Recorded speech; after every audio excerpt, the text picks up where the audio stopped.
Et bonsoir tout le monde, c'est Atlantis. Aujourd'hui on se retrouve pour pas vraiment un tutoriel mais plutôt une petite vidéo pour vous montrer ce que j'ai fait et l'avenir du brouillard avec Blender dans Cycle. Donc comme vous pouvez le voir ici, on a du brouillard plutôt beau qui interagit avec les lumières. Donc ici on a une lampe verte, vous voyez que le brouillard est colorié. Ici on a une lampe violette et on voit aussi que le brouillard sera colorié autour au bon endroit, etc. Donc c'est un brouillard interactif qui est donc bien rendu.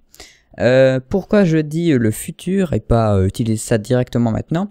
C'est parce que là vous voyez cette scène a pris 2 minutes 5 à être rendue. Si j'enlève ce qui sert de brouillard et qu'on refait un rendu, vous pourrez voir que le rendu prend environ 2 secondes. Donc voilà, pour le brouillard ça prend énormément de temps. C'est pour ça que j'espère qu'il y aura des mises à jour qui feront que ce sera beaucoup plus simple à utiliser, mais je voulais quand même vous montrer comment ça fonctionnait.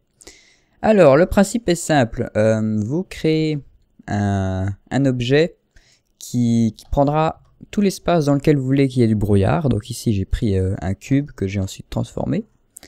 Et donc, il y aura du brouillard à l'intérieur. Ce qu'on va faire, on va voir le node setup. Hop.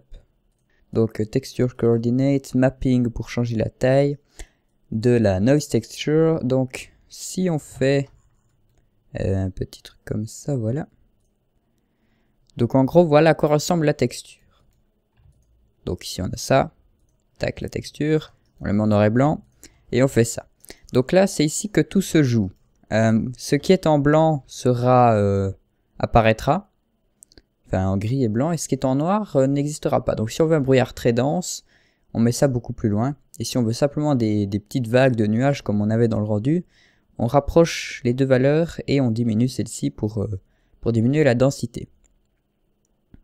Voilà, donc moins il y a de brouillard, plus le rendu est rapide, c'est ça le truc. Et donc dans la densité d'un volume scatter, et ensuite dans le volume, et ça nous donne ça. Donc ça prend très long à rendre, hein, même dedans ici.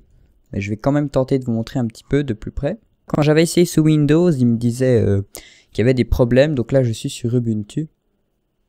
Les problèmes c'était que ça lui prenait je pense trop de mémoire de mettre une texture sur un volume scatter. Je pense que c'était ça, donc j'espère qu'il y aura des mises à jour qui feront que ce soit beaucoup plus stable. Mais donc voilà, en gros, on a du brouillard, vous voyez qu'il a la forme qu'on veut, etc.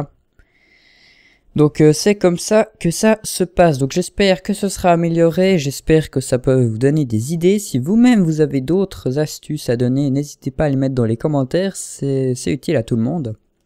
Et je vous retrouve très bientôt dans d'autres vidéos. Je vais plutôt passer dans une émission de radio, vous en saurez plus dès la semaine prochaine. Merci encore de suivre les vidéos, laissez un petit j'aime et à bientôt.